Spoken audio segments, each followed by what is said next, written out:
जय हिंद एवरीवन। तो स्टूडेंट्स, आज हम आपके लिए लेके आए हैं एक नई जानकारी। तो आपका स्वागत है त्रिशूल डिफेंस एकेडमी के प्लेटफॉर्म पर। तो आज का जो हमारा टॉपिक है, जैसा कि आप लोग अपनी स्क्रीन पर देख पा रहे हैं, आज का हमारा टॉपिक किस चीज़ के बारे में है?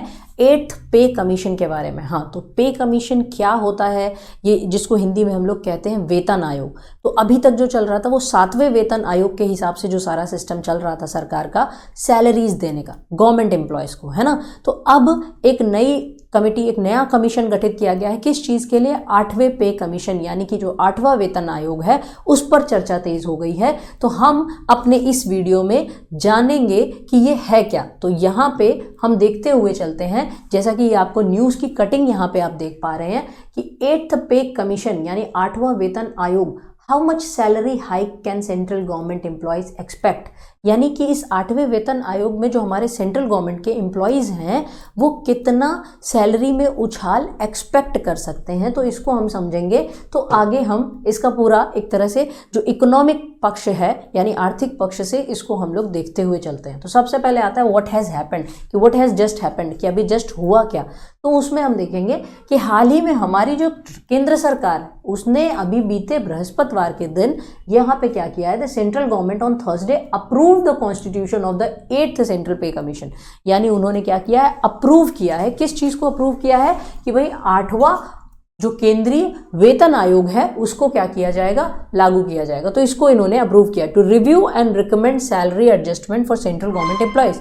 किस चीज़ को रिव्यू और रिकमेंड करने के लिए? कि भाई सेंट्रल गवर्नमेंट के जो एम्प्लॉयज़ हैं उनका जो सैलरी एडजस्टमेंट होना है उसको रिव्यू करने के लिए, which will submit its report by 2026, जो कि अपनी रिपोर्ट को कब तक जाके सबमिट करेगा? बाय 2026, यानी 2026 तक जाके क्या करेगा, सबमिट करेगा। ठीक है। यूनियन मिनिस्टर जो हैं हमारे अश्विनी वैष्णव, क्या नाम है इनका, Ashwini Vaishnaw, announce the decision on Thursday 16 January. उन्होंने इस मिनिस्टर यानी इस जानकारी की जो सूचना दी है वो किसने दी है? यूनियन मिनिस्टर अश्विनी वैष्णव ने दी है। तो अश्विनी वैष्णव ने 16 जनवरी को ये इन्फॉर्मेशन दी है। While the cabinet has given it's approval, और हालांकि कैबिनेट ने भी उसको अपनी अप्रूवल दे दी है, और the date for setting up the commission has not been disclose, लेकिन जब वो कमीशन कब बनेगा, कब सेटअप करके आएगा, तो वो आपका अभी डिस्क्लोज नहीं हुआ है। ठीक है। फिर this development comes just ahead of the union budget 2025, यानी कि अब 2025 आ चुका है, हमारा ये जनवरी चल रहा है, बस बिल्कुल 1 फरवरी से हमारा क्या आ जाएगा, यूनियन बजट 2025।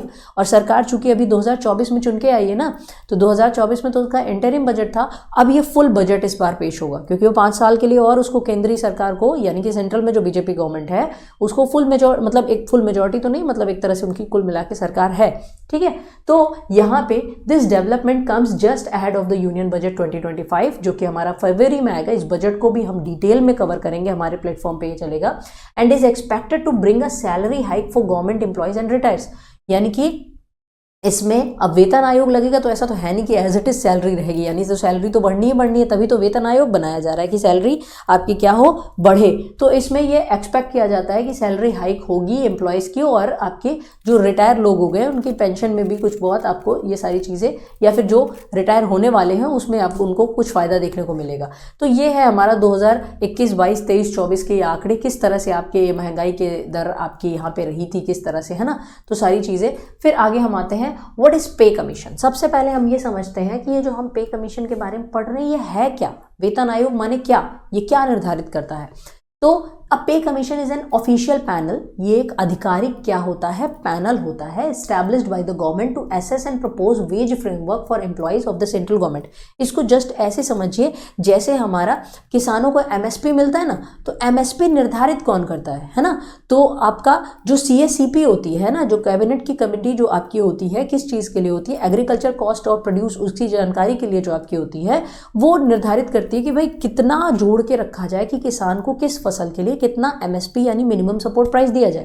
उसी तरह से यहाँ पे ये कमीशन, ये पैनल बनाया जाता है ऑफिशियल, जो ये निर्धारित करता है कि भैया इतने समय महंगाई कितनी बढ़ी हुई है, किस चीज़ के दाम कितने बढ़े हुए हैं, और जितनी करंट में सैलरी है क्या उसमें अगर देखा जाए कि मान लो अगर 50,000 एक व्यक्ति की सैलरी है, 5-10 हज़ार उस शहर में, जिस शहर में उसकी वो सैलरी है, वहाँ पे मान लो 5-10 हज़ार रूम का ही चला जा रहा है, फिर रहने का, खाने का, आने जाने का, तेल का, ये सारी चीज़ों को जो आपका लगता है, उसके बाद उसके पास बच क्या रहेगा, उसके बच्चे हैं तो उनकी पढ़ाई लिखाई का, है ना, ये बहुत बहुत सारी चीज़ें आपकी आती हैं। तो ऐसे में इस चीज़ों को डिसाइड करने के लिए आपका क्या है, यह पे कमीशन बनाया जाता है। Over the course of India's history, यानी कि भारत के पूरे इतिहास के क्रम में सिंस इंडिपेंडेंस, जब से आज़ादी मिली है, 7 पे कमीशन हैव बीन कन्वीन्ड। अभी तक कितने पे कमीशन लागू हो चुके हैं? 7, with each typically covering a 10 year period, ठीक है, जिसमें से हर एक क्या कर रहा है, लगभग 10 साल के पीरियड को क्या कर रहा है, कवर कर रहा है। The recommendation put forth by this commission have significant implication on the earnings and quality of life for countless employees. बिल्कुल, ये बात तो है, इसकी जो भी रिकमेंडेशन आएंगी वो आगे आने वाले जो समय में, यानी कि इसमें जो आपकी सेंट्रल गवर्नमेंट के एम्प्लॉयज हैं उनको क्या करेगा, फर्क करेगा, यानी कि उनको क्या पड़ेगा, इसमें से फर्क पड़ेगा, ठीक है। तो ये चीज़ आपकी इसमें से निकल के आती है। फिर आगे आते हैं, how it affects the economy. अब ये जो पे कमीशन जो लागू हो जाएगा, ये इकोनॉमी को किस तरह से अफेक्ट करेगा हमारे देश की। माने सरकार को ज़्यादा पैसा देना पड़ेगा, तो सरकार के पास कहीं पैसों की कमी तो नहीं हो जाएगी। चलिए देखते हैं। तो इम्प्लीमेंटिंग पे कमीशन रिकमेंडेशन इज एक्सपेंसिव। किसी भी पे कमीशन की रिकमेंडेशंस को इम्प्लीमेंट करना क्या होता है, एक्सपेंसिव होता है। The 7th pay commission increased government spending by ₹1 lakh crore only. तो भाई अब जब सरकार ज़्यादा सैलरी दे रही है तो सरकार का एक्स्ट्रा खर्चा नहीं होगा। तो जब 7वां वेतन आयोग लगा था तभी सरकार को 1 लाख करोड़ सोचो एक्स्ट्रा खर्चा करना पड़ेगा। अभी तो आपके नंबर ऑफ जो एम्प्लॉयज़ हैं वो भी बढ़ गया है और अभी तो महंगाई भी बढ़ गई है, तो अभी तो और ज़्यादा आपका खर्चा होगा। तो this increase in spending can strain public finances. तो अब जब ये वेतन आयोग लगेगा तो ये इंक्रीजिंग जो आपकी होगी स्पेंडिंग में, उससे क्या होगा, पब्लिक फाइनेंसेस पे काफ़ी ज़्यादा फर्क पड़ेगा। However it also boost consumer spending. लेकिन ठीक है, सरकार लोगों को देगी सैलरी तो लोग अपनी जेब में थोड़ी ना रख के रखेंगे, लोग खर्च करेंगे ना। तो अल्टीमेटली तो इकोनॉमी में ही पैसा जा रहा है ना। तो हमारे देश में ही आर्थिक गतिविधियां तेज होंगी, जिसके पास ज़्यादा पैसा होगा वो ज़्यादा खर्च करेगा। तो सेम चीज़। हाउएवर ये चीज़ हो गई, this can drive demand for good and service helping economy. तो इकोनॉमी तो भाई किस सिस्टम पे चलती है, डिमांड एंड सप्लाई पे चलती है। किसी चीज़ की डिमांड बहुत ज़्यादा है तो उसकी सप्लाई उसी हिसाब से रहेगी।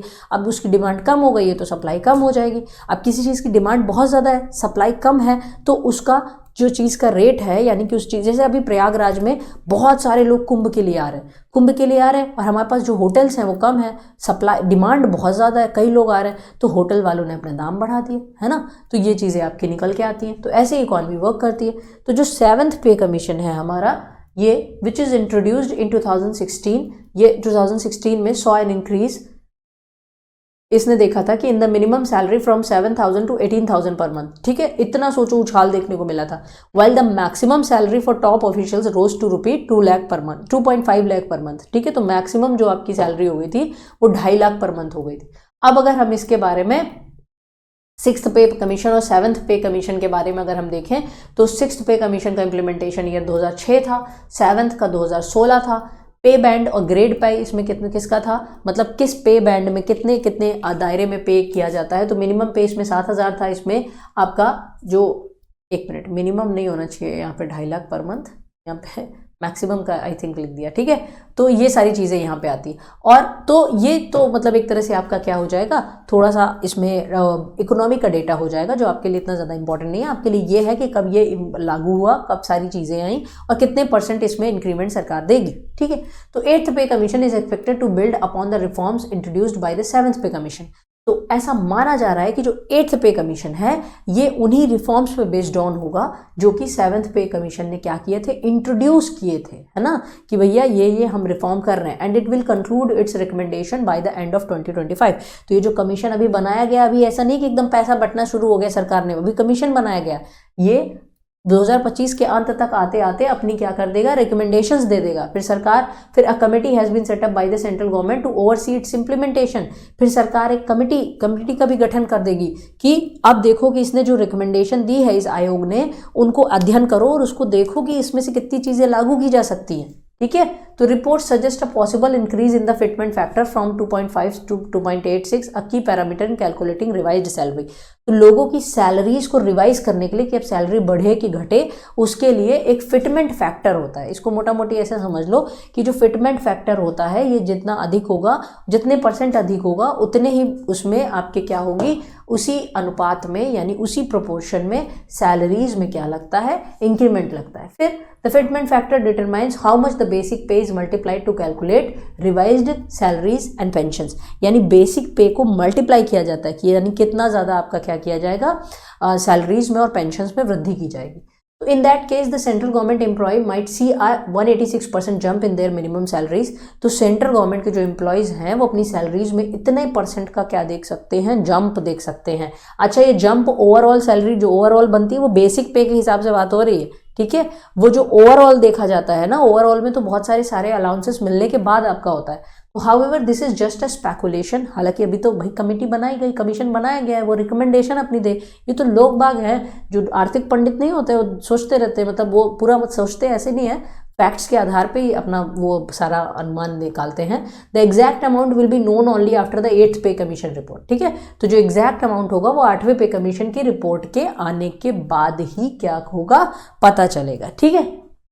फिर हम आ जाते हैं, if the 8th pay commission is set up, here's what employees might expect. अब जब 8वां वेतन आयोग सेटअप ही हो गया है तो एम्प्लॉयज क्या क्या एक्सेप्ट कर सकते हैं, मतलब एक तरह से तो हायर मिनिमम सैलरी, यानी कि जो भी उनकी मिनिमम सैलरी है वो थोड़ी क्या हो जाएगी, बढ़ जाएगी। तो unions are demanding an increase from 18,000 to 26,000 से 30,000, इतना तो वो एक तरह से एक्सपेक्ट ही कर रहे हैं। Rising inflation and living cost are the main reasons, because इतनी महंगाई बढ़ गई कि 18,000 20,000 में अगर किसी शहर में गुजारा करना हो तो बड़ा मुश्किल हो जाएगा, है ना। तो ऐसे में ये आपका क्या होना चाहिए, सैलरी बढ़नी होनी चाहिए। फिर फिटमेंट फैक्टर क्या होता है कि करंट जो फिटमेंट फैक्टर है वो 2.57 है, इसकी उम्मीद जलाई जा रही है कि 2 से 3.5 से 3.8 हो जाएगा, और यही आपका मेन होता है सैलरी को इम्प्रूव करने में, मतलब सैलरी को इंक्रीज करने में। डियरेंस अलाउंस क्या होता है, डियरेंस माने एक तरह से होते हैं चीज़ें बड़ी महंगी हो गई, महंगाई भत्ता जिसको कहते हैं, डियरनेस अलाउंस, ठीक है। तो employees get dearness allowance twice a year to offset inflation. तो सरकार उनको क्या देती है, जैसी जिस साल महंगाई रहती है उस हिसाब से डीए देती है, जिसको कहते हैं नहीं टीए डीए लगने के बाद सैलरी हमारी इतनी हो जाती है। तो the new commission may suggest making DA more responsive to inflation. तो नया जो कमीशन होगा वो डीए ऐसा निर्धारित करेगा कि वो आपका क्या हो, इन्फ्लेशन से ज़्यादा जुड़ा हुआ हो, जैसे जैसे इन्फ्लेशन बढ़े वैसे जैसे जैसे महंगाई बढ़े उसी हिसाब से डीए भी बढ़ना चाहिए। पेंशन चेंजेस, पेंशनर जो होंगे उनके जीवन पे क्या फर्क पड़ेगा, तो pensioners specially these who retired before the 7th pay commission could benefit from revision. Parity in pensions is a long standing demand, ठीक है। पैरिटी यानी कि पेंशन में क्या होनी चाहिए, समानता होनी चाहिए, समान पद से जो लोग आपके रिटायर होते हैं उन पे आपकी समानता देखने को मिलनी चाहिए। हाउसिंग एंड ट्रैवल अलाउंस में आ जाते हैं। The commission may update house rent allowance and travel allowance to reflect current cost. अब ये जो कमीशन है इसमें क्या होता है, जैसे सेंट्रल गवर्नमेंट के एम्प्लॉयज़ को हाउसिंग अलाउंसेस भी दिए जाते हैं, कुछ जो मतलब टॉप ग्रेड में आपके रहते हैं। तो ऐसे में क्या होगा, जब ये पे कमीशन की रिकमेंडेशन आएगी तो हाउसिंग अलाउंस जो HRA आपका है, ट्रैवल अलाउंस है, ये भी बढ़ने की संभावना है। तो ये था हमारा आज का पूरा वीडियो लेक्चर। यहाँ पे हमारे जो फाइनल त्रिशूल के स्टूडेंट्स हैं जिनका सिलेक्शन हुआ है, उसी क्रम में आप भी अपनी वर्दी पाना चाहते हैं तो अभी हमारे ऑफलाइन बैचेस में एडमिशन लें। हमारा NDA 2025 और हमारा CDS 1 2025 के ऑफलाइन बैचेस में एडमिशन बिल्कुल शुरू हो चुके हैं। आप हमारी जो सेंट्रल ब्रांच है, जो हमारी प्रयागराज की ब्रांच है, वहाँ पे आके विजिट कर सकते हैं। ये हमारे CDS के और NDA के बैच हैं जो कि अभी स्टार्ट हो चुके हैं, तो उनमें आप एडमिशन ले सकते हैं। तो आज का वीडियो लेक्चर हम यहीं पे समाप्त करते हैं। यहाँ पे हमारा नंबर दिया हुआ है, in case you have any query call on these numbers. तो इसी तरह की रोचक जानकारियों के साथ हम नेक्स्ट वीडियोज़ में आपसे फिर मिलते हैं। जय हिंद, जय भारत।